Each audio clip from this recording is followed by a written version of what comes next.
আলাইকুম। Fahmida's little kitchen and ব্লগসে আপনাদের সবাইকে স্বাগতম। আর একটা নতুন ভিডিও নিয়ে আপনাদের মাঝে হাজির হয়ে গেলাম। একদম সকালের একটা সুন্দর নাস্তা দিয়ে আজকে ভিডিওটা স্টার্ট করছি। আমি রিসেন্টলি চিয়া সিড খাওয়ার স্টার্ট করেছি। এখানে চিয়া সিড আছে, তারপর গরম পানির মধ্যে ইসবগুল দিয়ে আর হালকা একটু লেবু স্প্রিট করে আমি খেয়ে নিব। তো প্রথমে এটা দিয়ে স্টার্ট করব। এখন প্রায় 8:30টার মতো বাজে। তো এটা একটু খেয়ে নিই প্রথমে, এরপর নুডলস দিয়ে কিউকাম্বার দিয়ে খাবো। তো অনেকে হয়তো ভাবতে পারেন চিয়া সিডও খাচ্ছেন আবার নুডলসও খাচ্ছেন। ব্যাপারটা চট করেই কোনো কিছু স্টার্ট করা উচিত না। আস্তে আস্তে শরীরের সাথে অ্যাডজাস্ট করে তারপর যে কোনো জিনিস স্টার্ট করা উচিত। যেহেতু আমি অনেক দিন পরে হেলদি ডায়েট করে স্টার্ট করব, মানে একদম কার্ব আমি বাদ দিব না, তবে আমি আমার খাবারে কার্বোহাইড্রেটের রেশিওটা কম রেখে ভেজিটেবলের রেশিওটা বেশি রাখবো, আর প্রোটিন তো থাকবেই তার সাথে। তো প্রথম চিয়া সিড দিয়ে স্টার্ট করে দেন নুডলসটা খেয়ে নিই আর কি। তো এটা খেয়ে নিয়েছি। এটা খাওয়ার কিছুক্ষণ পরে, প্রায় 5 মিনিট পরে আমি আমার ব্রেকফাস্টটা কমপ্লিট করব। তো এইভাবে স্টার্ট করা যেতে পারে। এরপর আমি একটা ম্যাজিক ড্রিঙ্কস নিজে ঘরে বানাই।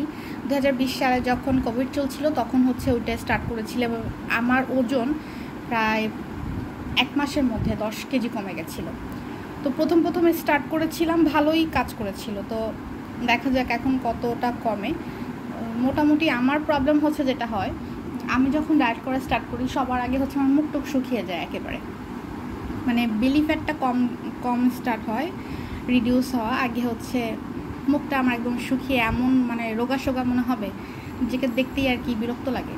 তো যাই হোক, আপনারা সবাই আমার জন্য দোয়া করবেন আর সবাই বেশি বেশি হেলদি ফুড খাওয়ার ট্রাই করবেন।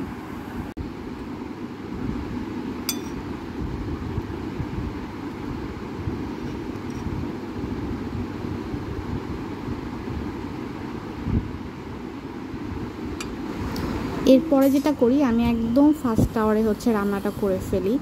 লিটারালি দেখা যায় যে আমার 9টার মধ্যে দুপুরবেলা বা রাতে মানে সারাদিনে রান্নাবান্না কমপ্লিট হয়ে যায়। ইভেন কি আমি বিকালে কী নাস্তা দিব বেবিকে, আবার আমি কী নাস্তা খাবো, তারপরে টুকটাক কাজকর্ম, একদম সব কিছুই আমি ইচ অ্যান্ড এভরিথিং আমি আমার বাসার কাজ 9টার মধ্যে কমপ্লিট, 9:30টার মধ্যে কমপ্লিট করে ছেলেকে এনে দেন। সারাদিন আমার কোনো কাজ থাকে না তেমন একটা, খুব বেশি কাজ আমি প্রেশার রাখিও না।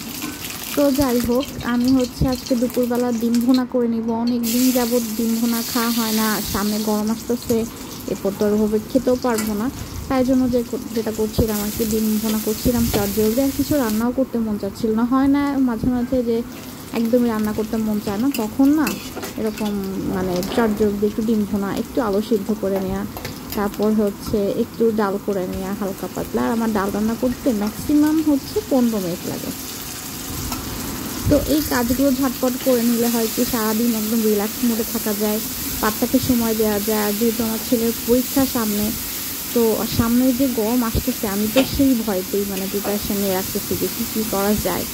তো যাই হোক, কাজগুলো একটু কমিয়ে রাখতেছি। এর মধ্যে অনেকগুলো কাজ আমি কমপ্লিট করে রাখবো, যাতে গরমের যে কদিন থাকবে হিট ওয়েভ, ওই কয়দিন যাতে আমার চুলায় মানে একদম লিমিট টাইম আমি কাটিয়ে আসতে পারি আর কি।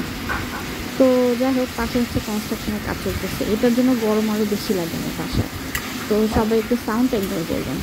তো এরকম চটজলদি রান্নাবান্না করে এরপর ছেলেকে আনতে যেতে হবে। এরপর বাসার যে কাজগুলো আছে মোটামুটি সেগুলো করে একদম দুপুরের বেলা খেয়ে নেব।